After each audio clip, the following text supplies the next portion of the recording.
more light in there.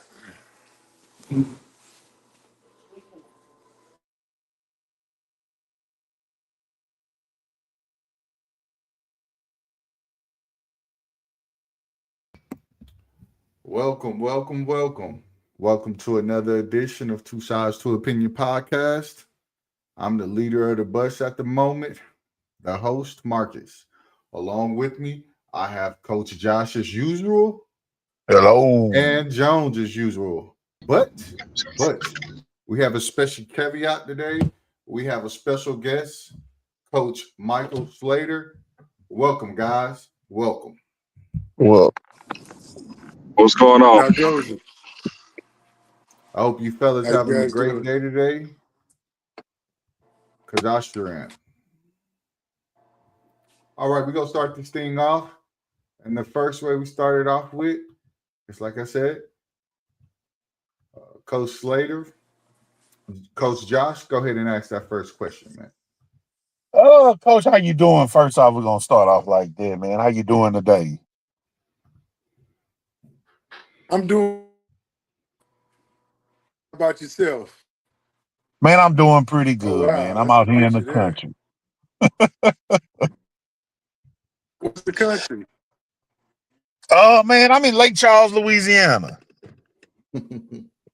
So, man, Okay. we in here, man, in the country, in the deep country. So, Okay. but my question for you, coach, is because I'm a football coach as well, man, and I love defense. Man, when it comes to the defensive line, what is your philosophy? What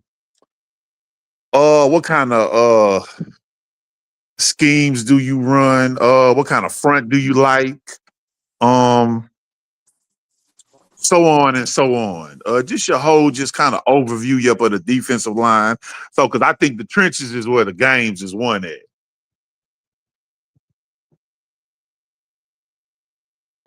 Yeah, Coach had technical difficulties at the moment. Okay. So he fell off. So I'll go ahead and just move to another topic until he comes back. And we'll get Not a that problem. going. So in that same sense, guys, it was a busy weekend in the NFL. And we saw, there you go. Give me 1 second.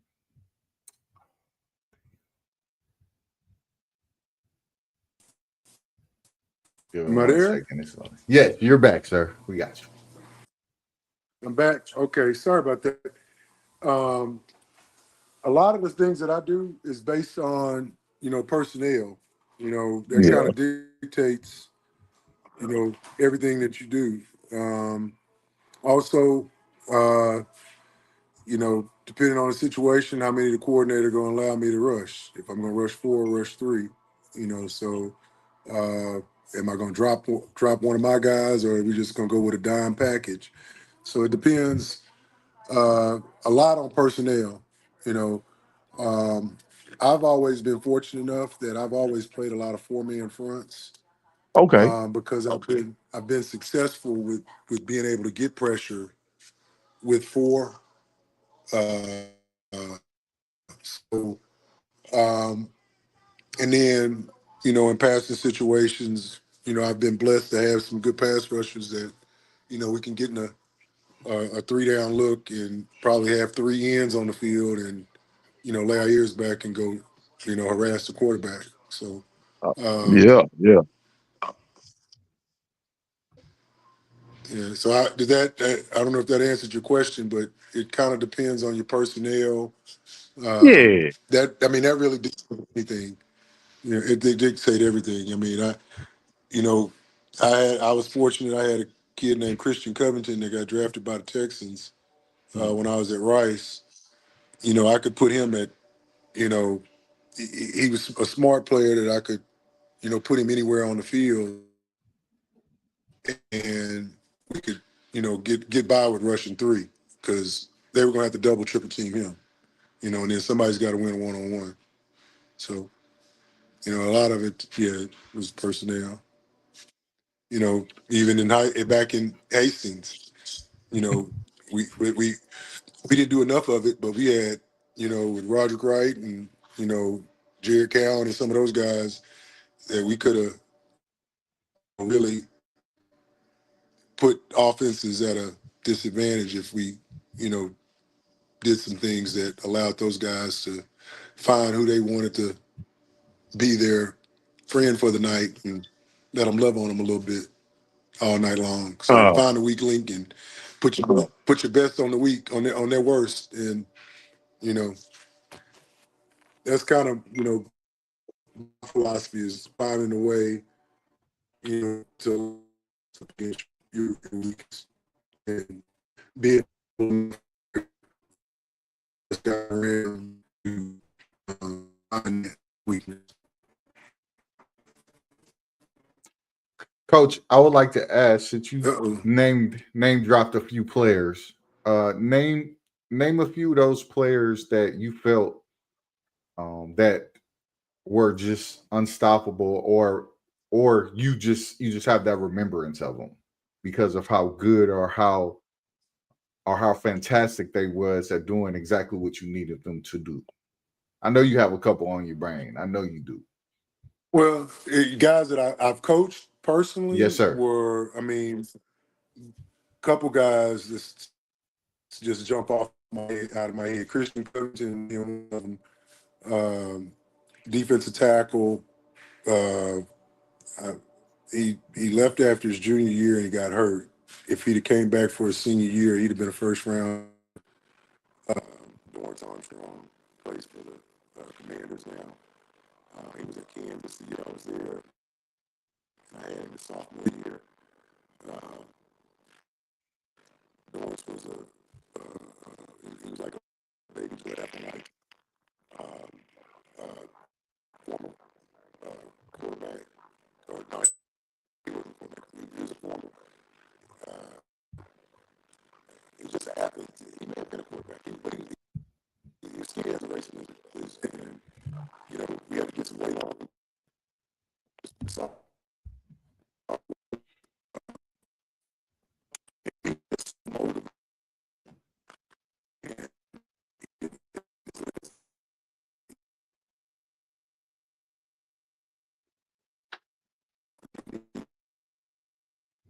So I asked him, he ended up having 10 sacks that season. No, he would Coach, your audio have. is breaking up a little bit. Probably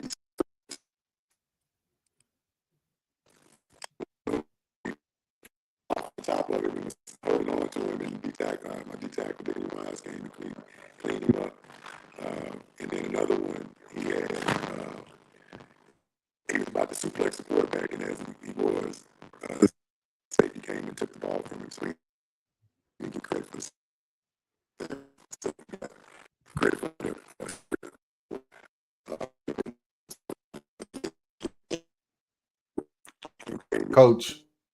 Coach, like we could barely hear you. The audio is going out.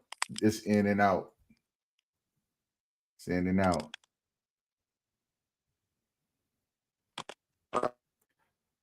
All I heard was suplex. whoever that was a monster. He said Whoever that suplex the was, quarterback. it was a monster, man. I'm not sure what's going on. Yeah, it's just staticky. That's and we can barely catch you, and it's like breaking up. If you want to, you can come back in. Sometimes that always resets it.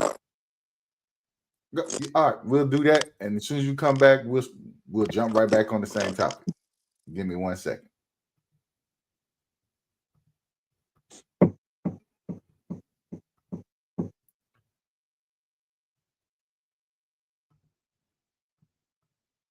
Yeah, guys. So unfortunately, we have a little bit of technical difficulties with Coach.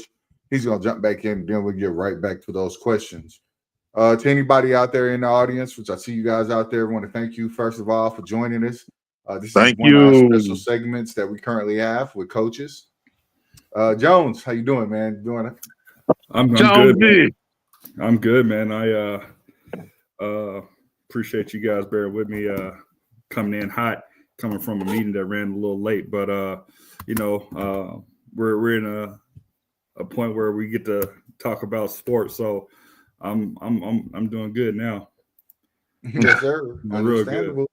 To anybody out there in the chat, man, if you guys want to ask Coach a question when he gets back, Coach Slater. Now, I'll give you a little bit of rundown to Coach. As you guys can see behind us, you can see he did coach at Arizona State.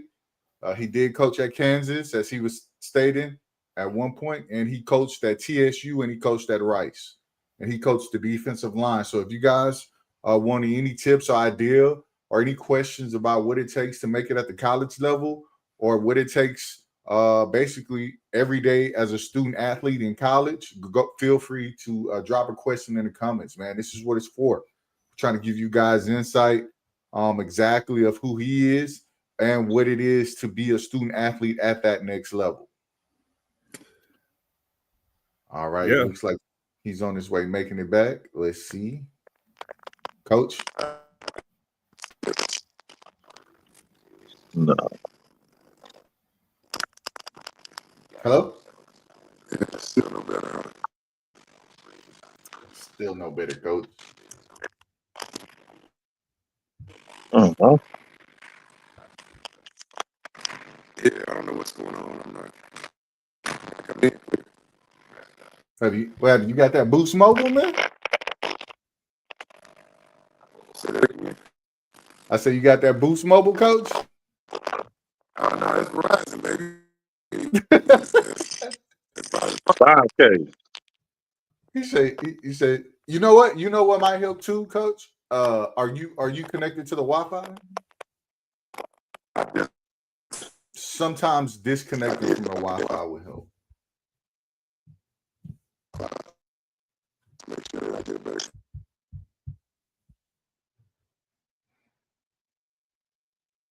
We're gonna give Coach some time. All right, guys. We'll go to our usually scheduled program. We'll come back to Coach. So as you guys know, it was a very busy weekend this weekend. And, it begs to differ that in some of these games, we're starting to find out who is who. There was a lot of weirdness this weekend. So we found a lot of things out. So I begged the question to each and every one of you, you in the chat. We're going to do a segment called Pretenders or Contenders. And we're going to put a team up there. You guys let me know. Give me 1 second. Coach. Yeah, I still got a lot of that, man. I apologize. I don't know what's going on. I'm on the Wi-Fi. I got a good signal. That's all good, Coach. But let's move on to the next question. Coach Jones. Jones, go ahead with that next question you got for him, man. I appreciate it, Coach. You may be aware I am a Cleveland Browns fan.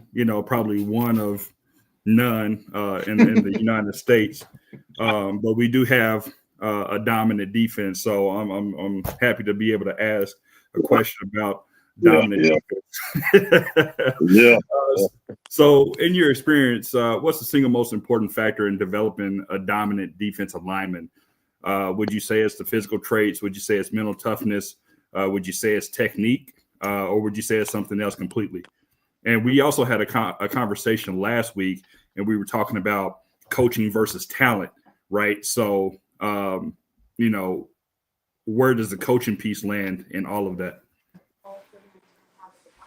Talent is important to have. It's not essential though.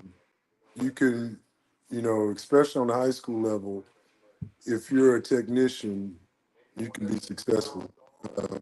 The key is, and I've had a lot of talented guys, but if I couldn't depend on them, that talent didn't do anything for me. It was guys that I could trust and know what I was going to get each play, day in and day out. Those were the guys that I played the most because,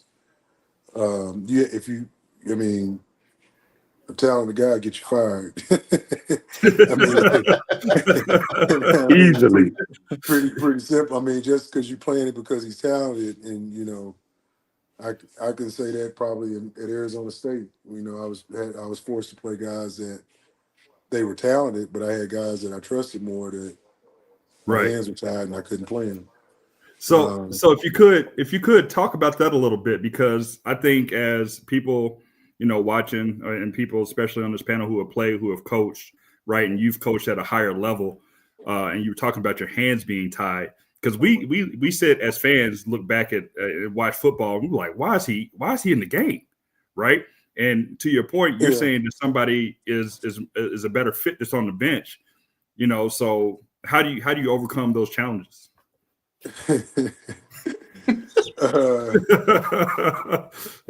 I'm, I might not be the one to ask. I got fired 3 years in a row. I was at Kansas. I got fired because the guy at Arizona State offered me a job. Right. I got to Arizona State, and the head coach got fired. Then I came to Texas Southern, and the head coach got fired. So, I have a perfect example. I have a player that he was drafted on potential. I mean, got drafted in the 4th round. I mean, I know multiple guys that have been drafted on potential. Like I said, I coached high school ball for 12 years, and I was at A-Leaf Taylor for 7 of those years since its inception. And we had I had Martellus Bennett and Michael Bennett. There was a basketball player named Fendi Onabon who never played a down of football in high school, but he ended up getting drafted in the 4th round because he was 6'7" and he ran a 4.5. Oh my. Yeah. So I mean, guys get drafted based on potential. I had a kid, Renell Wren from Arizona State, 6'5", like 330, 340, and dude Right. run a five flat, sub 5 flat. Right. Played basketball, athletic, but he couldn't find the ball if it was in front of him. His best game, I told him not even try to make him tackle. I said, I'm lining up. No, I did. I said, I'm lining you up at nose guard. When the ball snapped, I want you to take the center back as far as you fucking can in every play. Excuse my French. I don't know if y'all cussing here or not, but I'm sorry. Right. That was against Washington State or Washington. I think they were number 3 or 4 at the time in the country, and he caused a fumble. You give guys what they can take. Right. I've been fortunate. I've had some guys that weren't very athletic, but they were smart players and they were technicians, and Right. they were very, very successful. Right. But I think the days of being a dumb lineman, see ball, get ball, go is over. I mean, I want to have intelligent football players. I want them to be situational football players. I want them to communicate with each other, to help each other. We're gonna hunt together.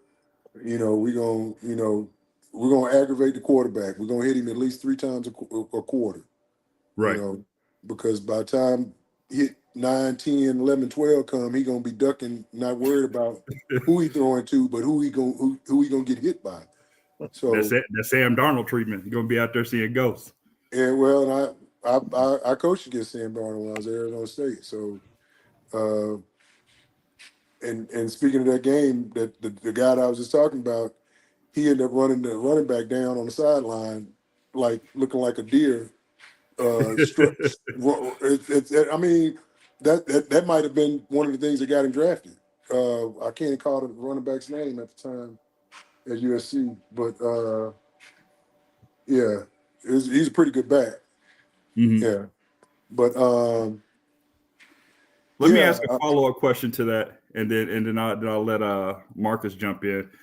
Okay. So right now, everything is I don't want to say it's instant gratification, but at the NFL level, I don't know how much developing they're really doing, right? You're talking about you just mentioned drafting guys on potential 6'7", running the 4.5, right?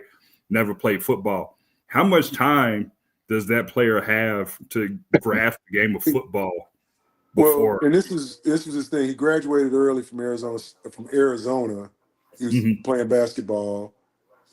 He played 1 year at U of H. He had 7 catches, something like that. 7 catches at U of H, and then he got drafted in the 4th round. So guys will spend some time. If you're a freak athletically, you'll have a position coach, a personalized position coach that'll walk and teach you through everything. I mean, so they will take risk on guys like that. Because one thing you can't coach is size and speed, Sure. Yeah, and then if you got someone that you get like that, and you get them, and their potential is unlimited because they don't know what they don't know, and they don't have any bad habits. It's like working with a fresh pile of clay that you go shape and mold and into how you want them. Not having to break any bad habits, stuff like that. So. No, I appreciate that, Coach. I appreciate the answer. I'll kick it over to Marcus for the next question. Before I ask this next question to anybody in the chat, if you like to ask any question to Coach about college, about the process, about what it takes to make it to that next level, feel free to drop it. Yeah, anything like that. Feel free to drop a question, and I'll go ahead and pass that over to him so he can answer it. So with that being said, can you take us back to the moment you knew, this is a 2-part question, you knew coaching was your calling, and just as important, when you realized it was time to step away and transition into something new? When I graduated college, I had a degree in animal science. I was planning on being a vet, and then I worked at a residential treatment center for a little bit of time. And while I was there, my employer paid for a couple of us to get our teacher certificate. And so I did alternative certification over in Region 4, and this to tell you, I think I was like cycle 13. I think they're like in the 200 or 300s now on the cycles there. That tells you how long ago that was. Then I taught 1 year in Alvin at the residential treatment center, and I was like, screw this. If I'm gonna teach, I'm a coach. Right.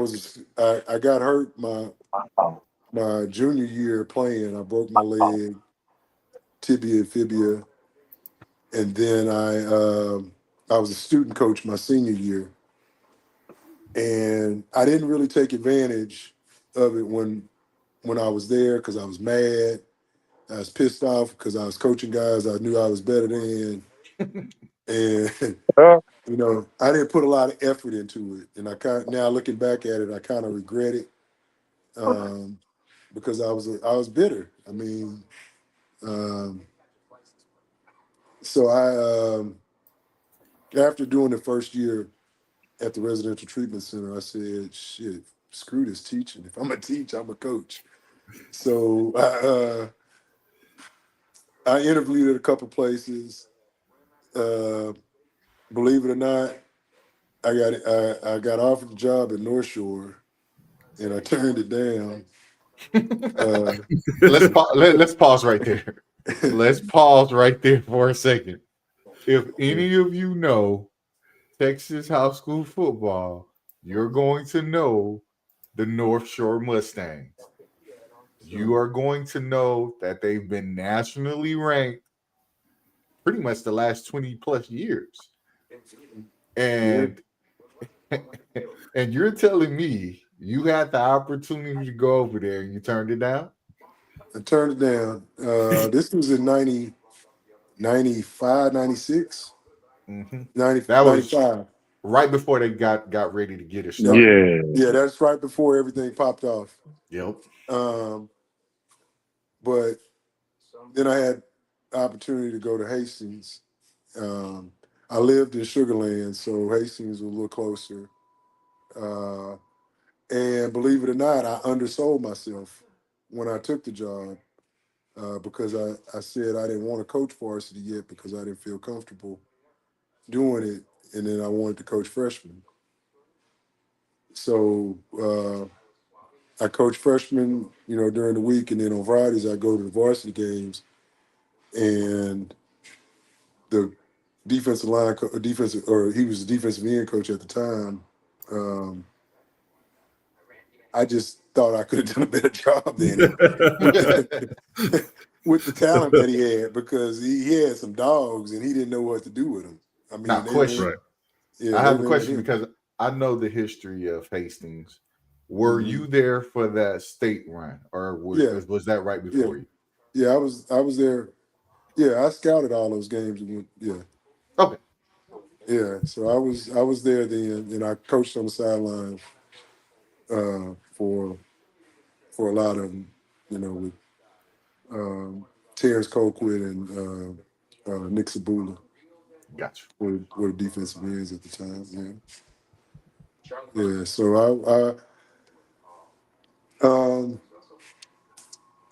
I was there, and that was some good times.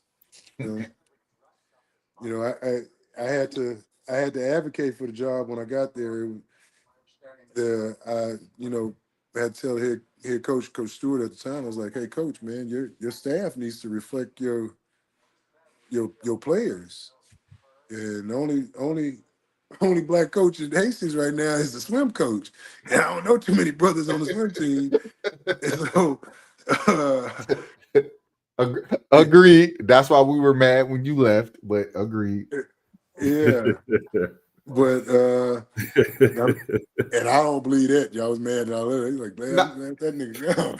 I'm gonna pause. I'm gonna pause right here for a second. So let me now, if you know Coach Slater, he was cool. He had the fresh fade. He was always up to par. He was always up to par. Now he coached me in basketball, and he coached me not per se. He coached me my sophomore year, right before he left, because he was my head coach on the sophomore team. And then at that moment he left after that. He was always a good guy in my book. He was a straight shooter. He told you when you did good. He definitely told you when you did bad. But he was a fair and equal person in my eyes. So that's what I felt took us to the next level. Because those years that he's talking about that we were there, we were dominant, definitely defensively. And we would just come along on offense and do what we needed to do to get where we were supposed to go. So I can tell you thank you for that portion. And the last portion is how did you get to what you're currently doing now, and what are you currently doing? Okay. Ooh. What was the hurricane in 17 that hit Houston? I was in Arizona at the time. I was in the Air Force at the time. Yeah, and not Katrina. What's the one before that? No, y'all had one. That was the one with JJ Watt and all of them. Yeah. Where they did all the stuff for the city. Oh, Marcus, you was home, huh? No. Man, 17? No. Yeah.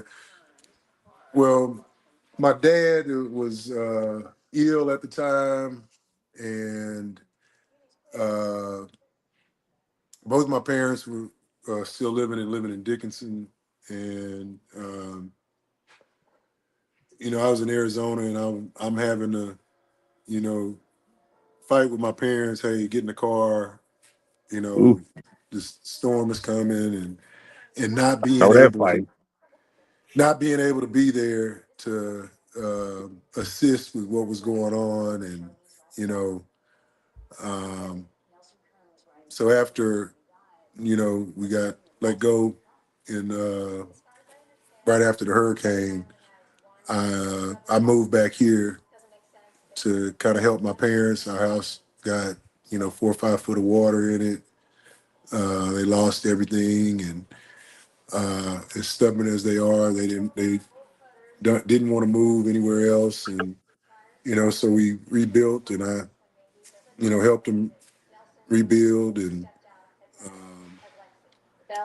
one year I did 1 year at Texas Southern, and that was the most disappointing experience that I had as a coach, probably, just from the lack of support that they have administratively. Okay. And I mean, I just think that's a place that should be so much better than what it is. And they did everything. They didn't do anything to help us to try to win. Yeah, they just stood in our way. But once that happened, I kind of got tired of the not having control over, control over my job. I mean, because I got fired at Kansas. I had 2 first-team all-conference players. Arizona State, I had a second-team guy, but we deserve to get fired there too. But I guess yeah. But yeah, I would like to have had a little more control, and family wise, I knew that we have you know I've been fortunate that our family has collected a lot of property and things like that. So I figured I'd get into real estate. And during the COVID years, the unicorn years of COVID, real estate was good. But the last couple of years, things have kind of slowed up with interest rates and things like that, the turn in the market and going from a seller's market to a buyer's market and things like that. Mm-hmm. And, so I've kind of, while that was transitioning, I've been hot shot trucking. Okay. Yeah, I got a 1-ton dually and a 40-foot hot shot, and I've been doing that. But as I've been doing that, I got a partner that I went to high school, went to college with. That I had some projects that I was working on that we Mm-hmm. developed. We bought a lot and house in Independence Heights and subdivided it, tore the house down, subdivided the 2 lots into 5 lots, Okay. built, uh, uh, developed some plans and built out the houses. And we're closing that deal out by the end of the month, I think. Where Great. so we got they're complete, and yeah, we're just refinancing a couple of them, to hold. And Mm. I have another project, that the actual one that I'm at right now in Sunnyside, where we were building a duplex and kind of ran into some roadblocks, and ended up having to convert it into a single family home, but a 6-bedroom, 6 full bath, 6-bedroom, 6 full bath house that now we're turning into a group home that we're trying to give back to the community and provide assisted living for people that don't have a place to go. So um, that's where I'm at right now. Currently working the night shift, which it's this has been a challenge for more reasons than one, but Mm-hmm. it's very rewarding to see the part, kind of similar to coaching, and seeing a guy develop from day one to becoming a great football player, and just kind of seeing people change from from when you first met them to actually being uh, more interactive, more sociable, and just being able to do little things that they weren't able to do prior to. So If I can, Coach, let me ask you a follow up question because I love that you're in doing things within real estate.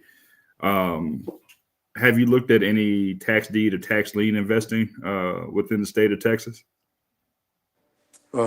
you talking like tax sales going to? Yeah, from the Oh county yeah, level. yeah, I have. Uh, not so funny story now. But the house next door to where I am right now, um, prior to this house being constructed, that house was on sale at the county at the county auction, and again, you learn a lot of lessons bumping your head, and this is one that I learned. I when they say you need to have cashier's check or cash, they mean in your hand, not in the bank. So when you go there, Yeah, I bid on you that. got to have cash. You got to pay Yeah. within an hour. Well, no, it's paid right then. You walk Yeah, after you win it, you got to walk over and do it right and pay the then. cashier. Yeah, Yeah. So I played dumb, and I heard the woman when she told me that you had to have it. I had the money in the bank, and I was just gonna run down the street and go get it real quick, and hope she let me do it. But she didn't, and the house is the person bought. I had the house bought for $35,000, and now yep, it's probably worth 150, 160,000 Oh, dollars. Yeah, yep, ooh. yeah, yeah. I mean, that's the low end, but yeah. Let's So yeah, yeah. lessons learned. Oh yeah, yeah. So now I know, and I teach. I teach people when you go, hey, this is what you got to do. You got your cashier's check with you. You got to have your placard with your, so you can bid. So yeah, I've been to several of them. And the key is you gotta get your list early and identify your properties that you want and do all your you know uh, uh, pre-sale checks and stuff on your own. You got to go and look at the property. You got to go and investigate and as much as you can. A lot of them you're not going to be able to have access, but you know, depending on how brave you are, you're willing to go look through some windows and you know look through some doors and see if you can get the information you need to make good decisions. Um, you got to keep checking on it also because some of them will fall off once. Uh, hmm and here's the thing that a lot of people don't understand about those tax sales as well is that people have the 2-year right of redemption. hmm So you got to yeah, be careful on any kind of rehab you do, uh, if because they can come back and within those 2 years and get that house back if they're willing to pay the fees and stuff. right. So So, one you question okay? before we let you go, Okay. Coach. Oh no, I'm good. I'm just yeah. Go ahead. You what now? I don't have the remote on. It's back in there. So, right, Yeah, go ahead. I'm sorry. Yeah, it's in your room, sir. one last question before we let you go, Coach. If you Okay. could tell players now to be ready to go to that next level, what would you give? What would you tell them? I mean, really, guys need to do something that's going to make them stand out. And when I say stand out, it doesn't mean how what kind of celebratory dance you have or uh, how loud. I mean, whatever hype dance or whatever it is, it's you know, if you're a defensive player, are you in the last frame on every play? Or if I mean, where are you academically? I mean, those are, and this is more of a factor now with the amount of money that's being spent on these guys coming out of high school. And you almost out of high school, you got to almost be a 5-star to get a scholarship now, because of so many schools that are relying on the portal to fill their needs. Matter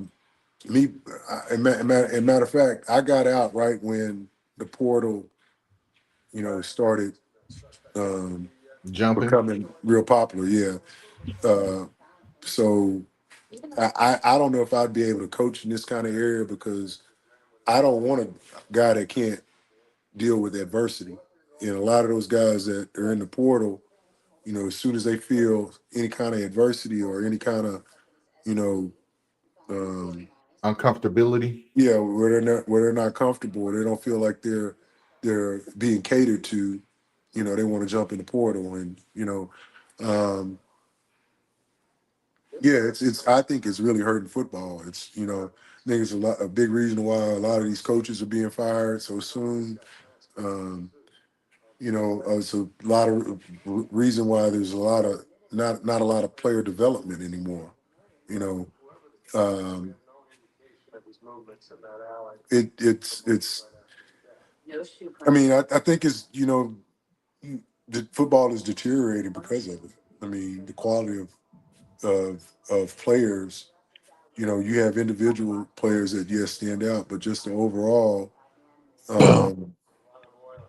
Yeah, I think your development is limited now or non-existent, because if I coach you hard today, I got to worry about you jumping in the portal tomorrow. I can't. Once you and see that was it's different. Back then, when I was coaching, once you sign, your ass is mine. And um and that helped guys in a sense that they knew they couldn't run when things got tough. They gonna are you gonna fight for? I don't want a guy that's gonna run you know when things get tough. I want a guy that's gonna bow his neck and try to have some intestinal fortitude. And It's that character building. yeah, yeah. So I don't want front runners. You're good when things are going good, but when things get bad, you want to turn tail and run. Nah. So I think that's what that's encouraging, instead of, there's no loyalty. Yeah, it's I'm really shocked that we are where we are with the amount of money that these guys are making, and getting cars. Was Baylor line or SMU line? All the offensive linemen got expeditions, something like that. I mean, that's unheard of. But Yeah, there's no rules and regulations around it. yeah, and it's not. Yeah, it's supposed to be name, image, and likeness, but there is none of that when you join those collectives. And yeah, Well, Coach, I want to say thank you for coming on and giving your wisdom and knowledge. I appreciate everything you gave us. And to everyone that's out there, take a heed to exactly what he said, because he went through that fire of being a coach, and you can hear it in his voice, and you can tell by his trials and tribulations that he loved what he did, and follow his guidance to get some of that success that you're looking for. Coach, once again, thank you. We're going to Thank move on to you. our next topic. We all right. appreciate Thank you you, for and having we'll me. have you on again next time, Coach. No doubt. Appreciate you. Thank you for having me. Appreciate it. You All have a right. great Bye-bye. one. You too.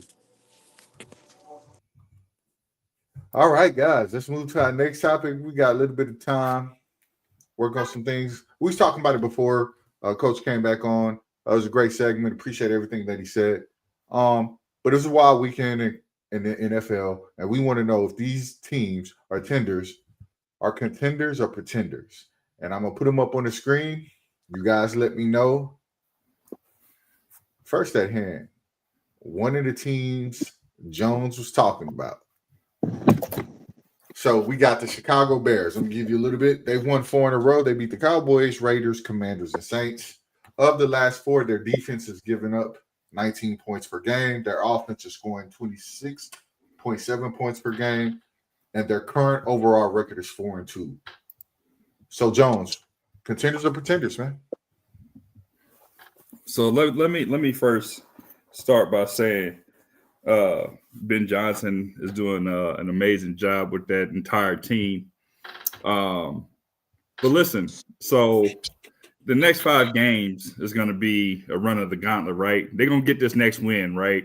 You know, this team that, you know, they playing next really ain't that good. You know, they ain't been good, right? Baltimore Ravens. We'll just go ahead and name them, right? So after that, no. Yep. So Lamar Jackson's going to be back. They're going to be playing the Ravens, right? They're going to. I mean, the Ravens still aren't out of playoff contention, right? So they're going to be looking to get back on track with winning football. I seen something earlier today saying that Coach Harbaugh has taken all of the games and goodies out of the locker room because it's time to lock in, right? You know, because when you got a winning culture, you know, you're there to win. You're not there to do all of this losing. So they're going to lose to the Ravens. Joe Flacco got something for everybody, right? Because he always played better when when the world feel like he ain't got nothing in the tank, and then when the world's like, oh man, you know, Joe Flacco, he's good. Then that's when he want to, start going and do Joe Flacco things. So Joe Flacco, he gonna be a problem for him. The Giants, after that, I think they're going to course correct after the big loss that they just had to the Broncos, which they shouldn't have lost. They really won that game. See, and that's when we were talking about coaching the last couple of months, right? So then you got Vikings, Steelers, Eagles, right? So they're gonna run they got a pretty tough schedule. So out of that, I know they just rattled off 4 wins against the bottom of the barrel in the NFL. And now they're going against top tier and mid tier talent and coaching, right? So they won 4 games. They could very well lose 5 games in a row. So I'm assuming you're leaning towards pretenders. Oh, pretenders, absolutely, yes, sir. I have them as pretenders as well. To you guys in the chats, are the Bears contenders or pretenders? Coach Josh, what you got about the Bears? I got them being pretenders, but I also got them going like 8-8, 8-9. So that's what you got? Yeah, they're gonna be a little bit better this year. That division is hard. If everybody stays healthy as of now, I don't see them making the playoffs. Lions, Packers. And remember, they was at this record around last year also. And then they just went downhill. So, pretenders. Alex Boyd said they're pretenders as well. Let's move on to the next team. And the next team we got, the Kansas City Chiefs. I'm going to give you a little bit of stats. They've won 4 out of the last 5. They beat the Giants, Ravens, Lions, and Raiders.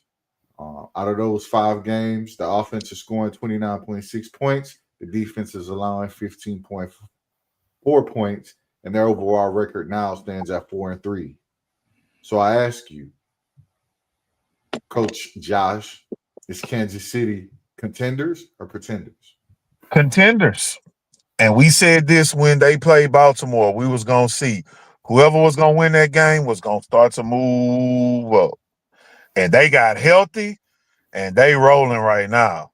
So I haven't seen Patrick Mahomes throw off his back foot the last 2 games. And that defense is rolling as of now. And they made sure when Rice came back, let's get them the ball. So they look nice, man. So I got them as contenders. What about you, Jones? Earlier, this year, the first thing I said, to be the man, you got to beat the man. And I think the man has been beaten. I think Kansas City Chiefs are struggling right now, and whether it's offensive coordinator, whether it's offensive pieces, I got them going 2-3 over the next, 5 games, which would put them right at 6-6.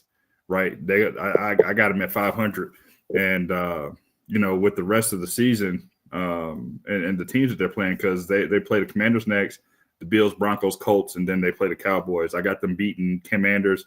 I got them beating the Cowboys. Hey, that Colts game is going to be interesting, guys. That Colts game is going to be very interesting. Yeah. So I got them as pretenders right now. I ain't gonna lie, I got them as contenders. They got Ray Rice back. They humming and zooming and doing what they want to do on offense as of right now. I do want to chalk up it was the Raiders. So in that same sense, I'm not surprised what happened. But everybody beating the Raiders right now. Yeah. Even me, you, and Coach could beat the Raiders right now. Just that's why Max Crosby on the block right now. So we'll go to the next team, the Dallas Cowboys. So let me run it off for you. Listen, hey, Mark, you ain't got to do that, brother. We ain't got to do that. No stats needed. No stats needed. Don't do that. So I'm assuming everybody go with pretenders. You insult my fan base. So the world will know the Cowboys are pretenders. All right. So we'll go to the next team, the Jacksonville Jaguars. I guess how you guys feel about that? Y'all want the stats for them, or are they pretenders too? Well, so no, I don't need any stats. I got them as contenders. Interesting. I got them as pretenders. So I got them as contenders.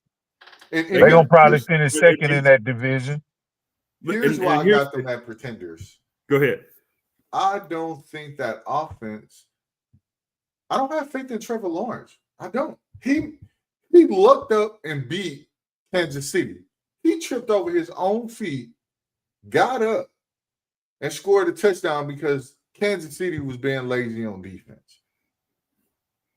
I watched this previous game. They looked out of sorts. They can't catch the ball. Brian Thomas Jr. They don't feed ETN enough. And then Trevor Lawrence looks like he's lost at times. Like he almost looked a little ghostly out there. I'm just saying. It almost looked a little ghostly out there. My man was So here's why I say that they're contenders, right? And it's solely based off the schedule. Okay. So it's solely based off the schedule, right? So if we look at it, we got the Raiders next, right? So they it's a 35-point spread, right? I mean, you heard it here first, so go ahead and put your bets in if you're allowed to do that. They got the Texans, and you talking about somebody falling off a cliff, CJ Stroud, right? Somebody called CJ name. Look, hey, listen, somebody called CJ name, pushed him. He fell right off the cliff. There's like CJ, like, what's up? To the chat. Is the Jacksonville Jaguars contenders or pretenders? You let me know in the chat, guys. Keep going, Jones. What you got, man? Yeah, so you got the Raiders. That's a win. You got the Texans. That's a win. The Chargers ain't really doing nothing. That's a win. You got the Cardinals. That's a win. You got the Titans. They beating themselves. That's a win. They about to make a run. You about to look up, and the Jags going to be what's that? 8-3, 9-3. Interesting. I don't think they're that good. I saw some things that I didn't like. Coach Josh, what about you, man? What you got them at? I got them as contenders, and solely because they're gonna probably be second out of that division, make the playoffs. They could maybe upset some people if they get on the hot streak because they have some weapons. I see that for the last couple weeks, they've been trying to get Travis Hunter the ball. I don't know what they was doing with him. It's kind of like they was scared to do whatever with him. Hey, man, run some plays for him, throw him the ball, let him go play a little bit of defense, and, man, you good. Let him return kicks. Let him return punts.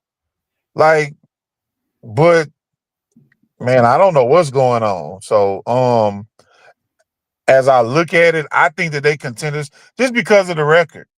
So, and if it's a lucky night with a full moon, they probably gonna beat the Colts. We'll see. We'll definitely see. So we'll go to this next team. I happen to see this team in person. And the time I went and saw them in person, they blew out the Falcons 30-0. And that defense was rolling. Right. I just chalked it up as the Falcons being the Falcons. And honestly, I didn't think they was gonna win the next couple of weeks, but these boys been rocking and rolling, like for real. They won 4 out of their last 5. The defense is giving up 19 points, but they do have one issue that worries me, and that's the offense. Sometimes they only score 22.6 points per game. I love that they got the running game. They got Leggett back. They got the young kid out there, Ted, number 4. So I have them as contenders. What about you, Coach Josh? They pretenders. I got them kind of the same as the Bears, like 8, 9. They gonna do better than last year. But that division is horrible. And now, I saw some gas, some life leave out of Tampa Bay last night with that injury from Mike Evans. Baker didn't look like he played with that flair last night. It's kind of looking like those injuries are catching up to the Bucks. So I mean, I only see one person making it out of that division. And for sure it's not my Saints. So we're gonna X that out. But I do see the Carolina Panthers being better this year. Yep, it's 8, 9. They'll be on that fence. So but they pretenders. And what about you, Jones? I at the beginning of the season, I had them as being second in the division or either winning the division. I think they're pretenders at this point, man. Just looking back over the schedule, listen, they lost to the Jaguars 26-10. 27-22, they lost to Cardinals. They blew out Falcons. But then they turned around the next week and got smacked on 42-13 by the Patriots. And then they beat the Dolphins. Okay. I mean, the Browns beat Dylan Gabriel went 13 of 18, 160 yards to beat the Dolphins. Right. Hey, understandable. So and then they beat the Cowboys. Cowboys ain't got no defense. And then they beat the Jets. They beat the bottom half of the league, right? So now you're moving into the Bills, Packers, the Saints. And then you got the Falcons. And then you got 49ers. Hey, bro, don't laugh too hard. Right. And then they still haven't even played the Bucks yet. And they're gonna play the Bucks, while the Bucks still have something to play for. And then of course they face Sam Darnold. So listen, the next couple of games are gonna be tough. I like what I see out of the young quarterback. I'm gonna tell you right now, and you can write it down. They go beat the Bills. Write it down. They go. What's the spread? What you call it? 23-20. You heard it here first. 23-20. All right. All right. So we'll go to the next team, which is the last team. San Diego Chargers, guys. Coach Josh, what you got, man? I got them as pretenders. I got them as pretenders too. Why you have them as pretenders? I just think because I've been watching them. Now they got weapons. I like the play calling, maybe because I'm old school, but that's not how you gonna win in the NFL with that old school ball, man. That West Coast offense, George, Seaford, all that with the what was the other coach name? Walsh. Man, you not winning with that, man. That stuff is old, bro. And I just I tell don't you what, see him. Huh? he don't have his main man on the sideline anymore telling him what the play gonna be. Well, It's man, hard to win when you got a coach. Right. Oh, oof.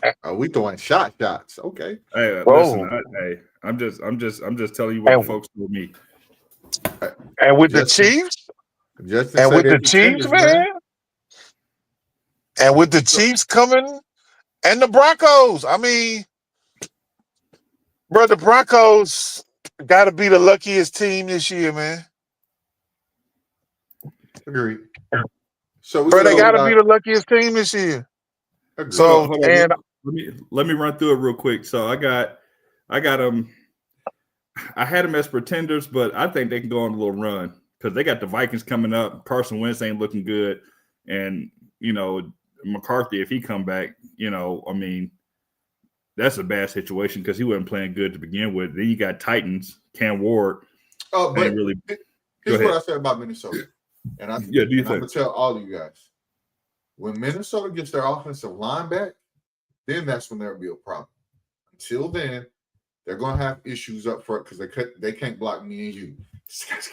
Sacking people. Well, but the next game is Minnesota, so the line is not back. Yeah, you see what I'm saying? So the next game is Minnesota. So they're gonna go ahead and collect Minnesota. They're gonna go ahead and collect Titans. We'll go ahead and I think the Steelers are about to fall off a cliff a little bit, man. I think they are too. You and I are on that same boat. Yeah, I don't think anybody's really paying attention, and I think they're gonna be number 2, number 3 in the division, in the next 3 to 4 weeks. Then they got the Jags. We just talked about them. And then the Raiders, right? The hardest game that they got is the 5th game, which is the Eagles. Gotcha. So I'm going to say contenders right now, but we're going to see after that Eagles game. Yeah, I got to miss pretenders. And I'm going to say this. This is the last topic. We'll get through this real quick. As you guys know, there's a game 7. And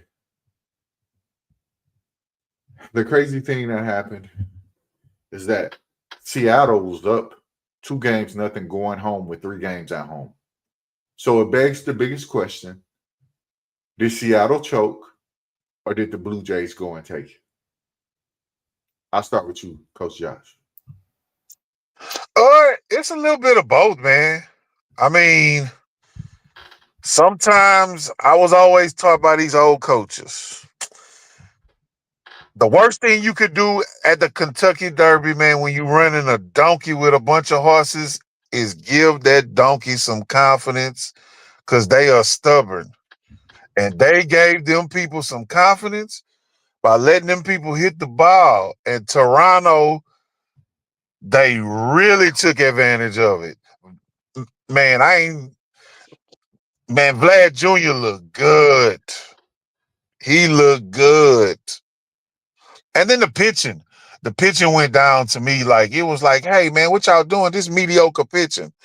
But Toronto just got on a roll and was like, hey, man, we can't be stopped. And I like the way they rallied in games and everything. Bro, like it was a good series, but I think it's a little bit of both. I think the Mariners kind of choked a little bit, and I believe that the Blue Jays, they took advantage of that. So yeah, agreed. You guys in the chats, how do you feel? Do you feel that the Mariners choked away the game, or do you feel that Toronto went and took what they needed to take? I'm gonna give my opinion real quick. I feel for the Mariners. Mariners have never been to the big game. They did all these trades in the middle of the season to make sure that they beat the Houston Astros so that the Astros couldn't get in. They did exactly what they were supposed to do at that point.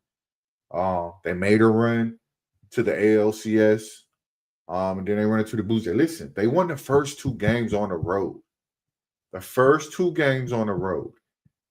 The format for the conference games to get to the championship game is 2 games, 2, 3, 2. And because the Mariners were away, they were going home for 3 games I repeat, 3 games with the 2-0 lead. And you leave to go back to Toronto 3-2.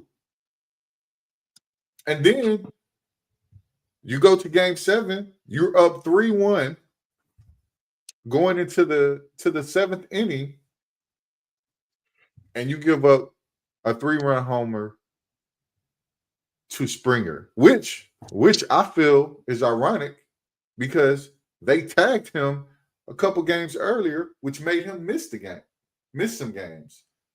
And he was the one that ended up finishing them off. So I really think Seattle choked. What about you, Jones? You know, it's something to be said about somebody who wants it, right? And who wants it more, right? And I feel like, you know, I feel like they just wanted it more. They went down 0-2, right? They had home field advantage. And you know, regardless of that, you know, they stumbled a little bit and they picked it back up, you know, and you know, they ended up taking their eye off the ball. I mean, you could have went up 3-0, right? And then all you needed was to get lucky at that point to win one more game.